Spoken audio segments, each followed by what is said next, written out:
warahmatullahi wabarakatuh. Salam sejahtera untuk kita semua. Salam, Namo Buddhaya, Om Swastiastu. Perkenalkan, nama saya Muhammad Fauzi Nuryana. Saya mahasiswa dari Fakultas Ilmu Sosial dan Ilmu Politik Universitas 11 April yang sekarang sedang berada di semester 5B. Baiklah, saya di sini akan menjelaskan sebuah materi dari mata kuliah Ekologi Administrasi dengan dosen pengampu Bapak Edi Setiawan SOS MSI, yaitu tentang upaya pengembangan etika lingkungan dan mewujudkan pembangunan yang berwawasan lingkungan. Baiklah, sebelum lanjut ke pembahasan, jangan lupa untuk di-like video ini dan share ke semua teman-teman dan subscribe ya. Terima kasih. Baik, pada poin pertama yaitu ada upaya pengembangan etika lingkungan. Di antaranya yang ke-1 yaitu ada misi untuk mempertahankan keseimbangan ekosistem. Kemudian yang kedua yaitu ada sikap untuk memperhatikan lingkungan. Kemudian yang ketiga yaitu ada pemantapan kesadaran masyarakat dalam pengelolaan lingkungan hidup. Kemudian yang keempat, kebijakan berwawasan lingkungan. Kemudian yang terakhir, yang kelima, yaitu ada membangun etika lingkungan baru.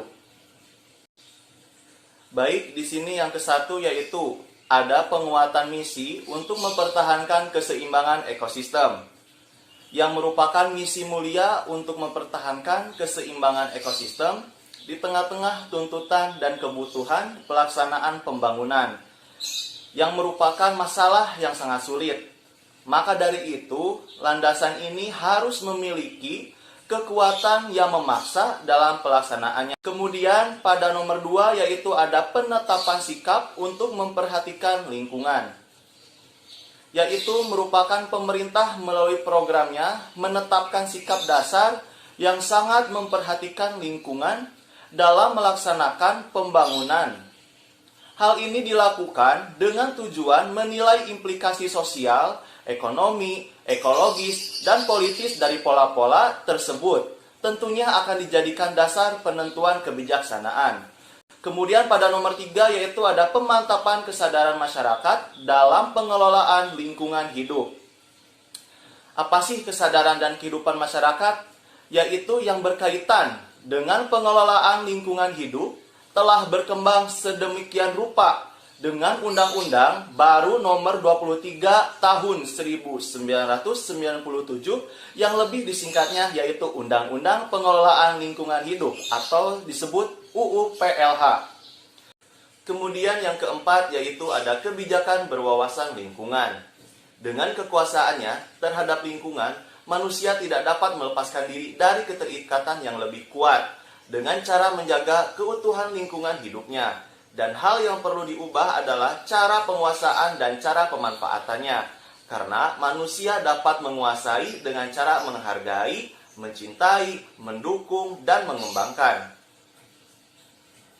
Baik, selanjutnya yaitu pada nomor 5 ada membangun etika lingkungan baru, yang di dalamnya memuat sikap dan tanggung jawab terhadap lingkungan. Di antaranya yaitu ada 7 poin.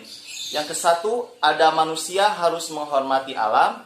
Artinya, manusia tidak boleh melihat alam sebagai sesuatu yang berguna baginya, tetapi juga harus memiliki nilainya sendiri dengan tetap menjaga keutuhannya. Kemudian yang kedua, manusia harus menanamkan kesadaran akan tanggung jawab khusus terhadap lingkungannya.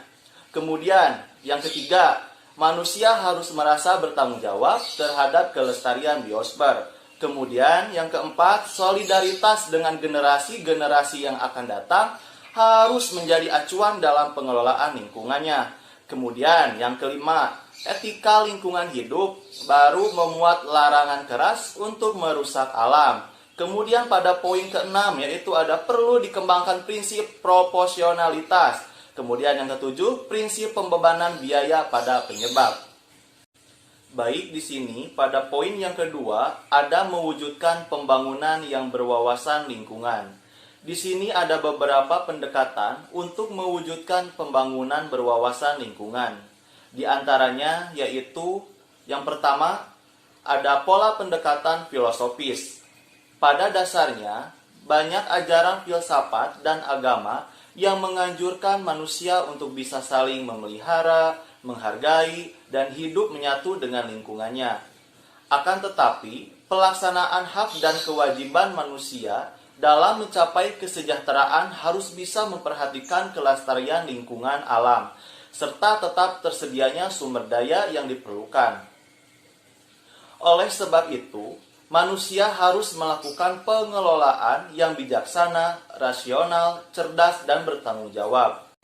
Kemudian yang kedua yaitu ada pola pendekatan ekologis. Di sini dibagi menjadi dua bagian, yaitu ada sikap teknokratis dan juga sikap dikotomis.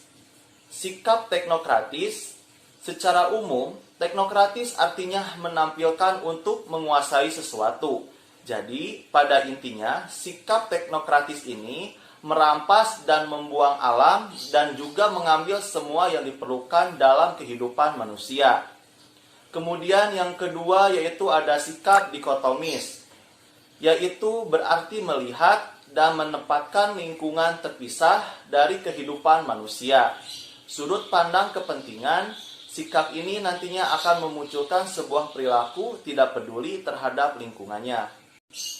Kemudian yang ketiga yaitu ada pola pendekatan psikologis. Di sini menjadi dua bagian. Yang pertama yaitu ada psikologi lingkungan, mendasari perilaku subjek pembangunan yang berwawasan lingkungan. Kemudian yang kedua yaitu ada psikologi lingkungan, berperan dalam kebijakan pembangunan nasional yang berwawasan lingkungan.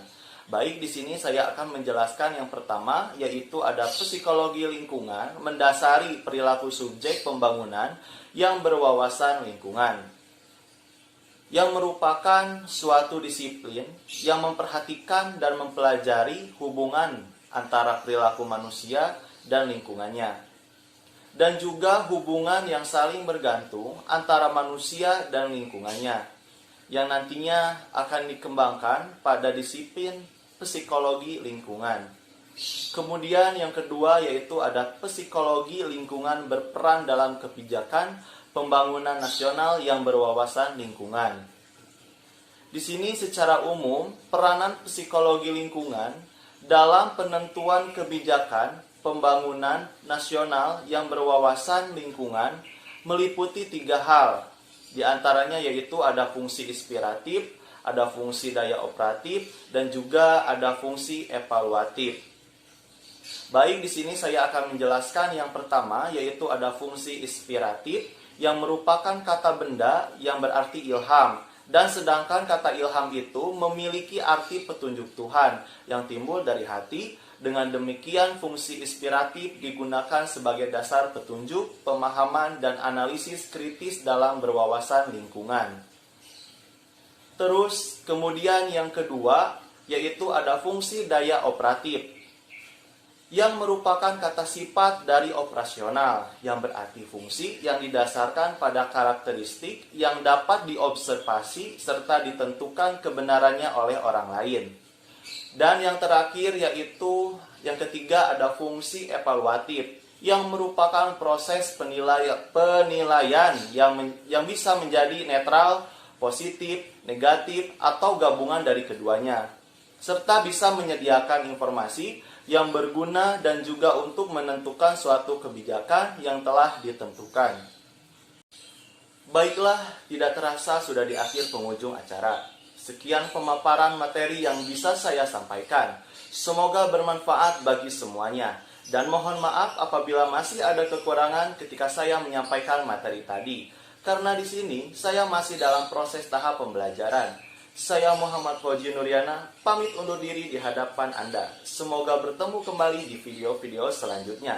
Dan jangan lupa untuk di-like video ini, share sebanyak-banyaknya, dan komen hal-hal yang positif. Dan juga subscribe. Sampai jumpa. Wassalamualaikum warahmatullahi wabarakatuh. Sekian dan terima kasih.